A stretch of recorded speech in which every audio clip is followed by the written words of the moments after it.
Chief justice of Pakistan काजी फाइज ईसा साहब के जो रिमार्क सुने, जो उन्होंने कार्रवाई के दौरान पास किए और जिनको सुन के पाकिस्तान तहरीक इंसाफ जो है शदीद कोफत और तकलीफ़ का शिकार हैं, क्योंकि वो रिमार्क्स जो काजी साहब ने दिए हैं वो इंतहाई मज़ाक़खेज़, इंतहाई डिमीनिंग और किसी भी तौर सुप्रीम कोर्ट ऑफ पाकिस्तान के किसी जज को या चीफ जस्टिस को ज़ेब नहीं देते हैं कि वो शोबे वकालत से वाबस्ता और PTI के वकील सरदार लतीफ़ खान कोसा को ऐसे अल्फाज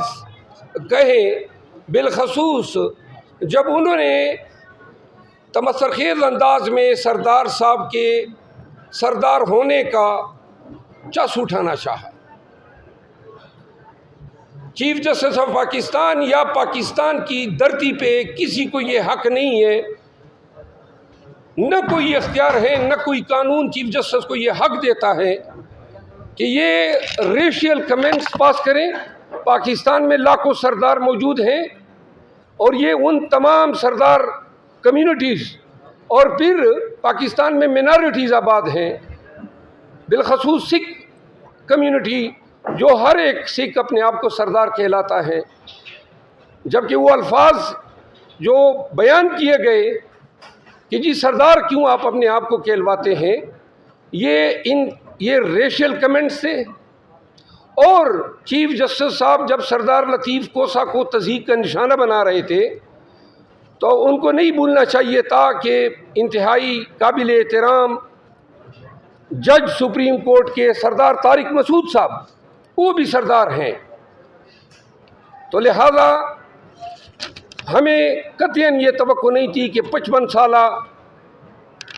वक्त से सालों से वाबस्ता शोबे वकालत से वाबस्ता सरदार लतीफ़ कोसा को ऐसे अल्फाज और खिताबात से नवाजा जाएगा। बहैसियत कानूनदान हम समझते हैं कि सुप्रीम कोर्ट या किसी भी अदालत के किसी जज को वकील के साथ इस तरह खिताबत का कोई हक हासिल नहीं है, और अगर कोई जज तमस्खुर उड़ाता है तो वो अपने आप को भी तमस्खुर के लिए एक्सपोज करता है।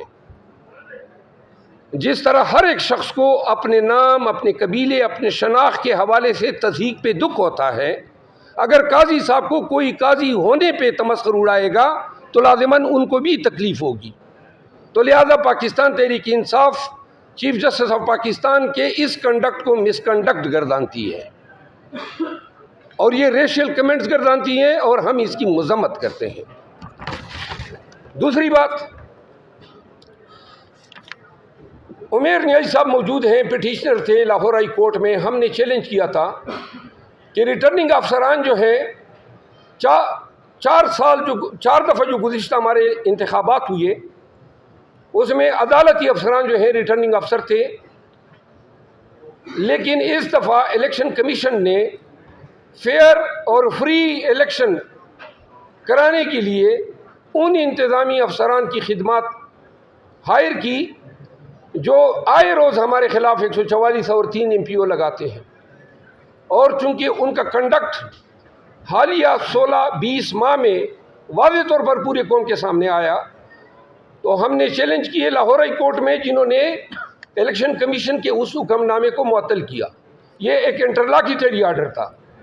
इलेक्शन कमीशन सुप्रीम कोर्ट में जाती है और सुप्रीम कोर्ट उस इंटरिम आर्डर का हतमी फ़ैसला कुछ इस अंदाज में करती है कि काजी फाइज ईसा साहब हमारे फाजिल दोस्त, हमारे वकील और पाकिस्तान तहरीक इंसाफ की एक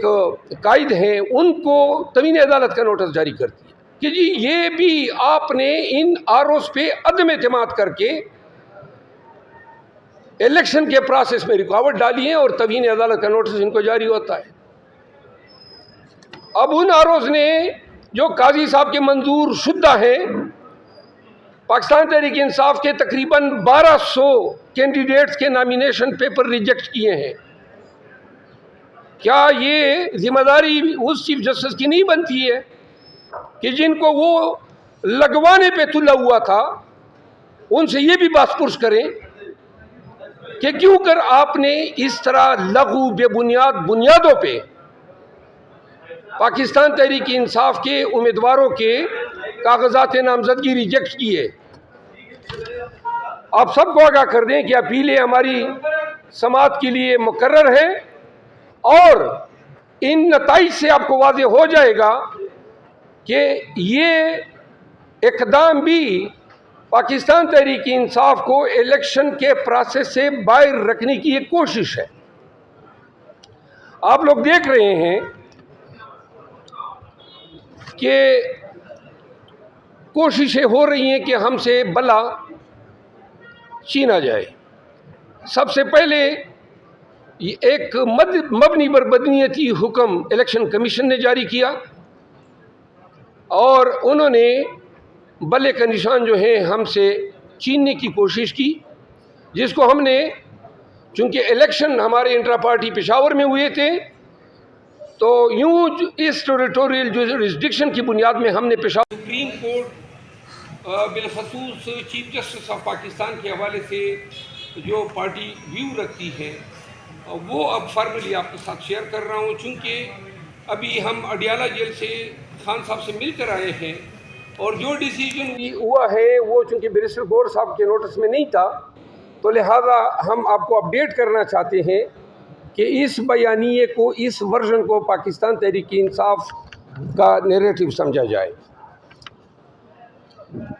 सुप्रीम कोर्ट कस्टोडियन है ह्यूमन राइट्स की, फंडामेंटल राइट्स की, और मिसिंग पर्सन्स के हवाले से और फेयर और ट्रांसपेरेंट और फ्री इलेक्शन के हवाले से हम सुप्रीम कोर्ट गए। और चूँकि ये सुप्रीम कोर्ट ऑफ पाकिस्तान का डोमेन बनता है, तो जब ये हमारे matter supreme court of Pakistan के सामने आए, जहां हम इंसाफ मांगने के लिए गए थे, तो आपने फाजिल, मैंने और इमरान खान साहब के फोकल पर्सन बैरिस्टर उमैर रियाजी साहब, हम दोनों ने, हमारी पीटीआई के डिप्टी जनरल सेक्रेटरी भी हैं, हमने बड़ी कोशिश की कि हम बैरिस्टर गौर साहब की प्रेस कॉन्फ्रेंस के दौरान ही पहुंच सके, लेकिन प्रेस कॉन्फ्रेंस थोड़ी जल्दी ख़त्म हो गई और अभी आके हमें पता चला कि जो जेल के सामने मैंने बयान दिया था और बैरिस्टर गौर साहब का बयान कुछ और आया है, जिस पे सवालात और जवाबात हुए। तो मैं और बैरिस्टर उमैर रियाजी साहब पाकिस्तान तहरीक इंसाफ का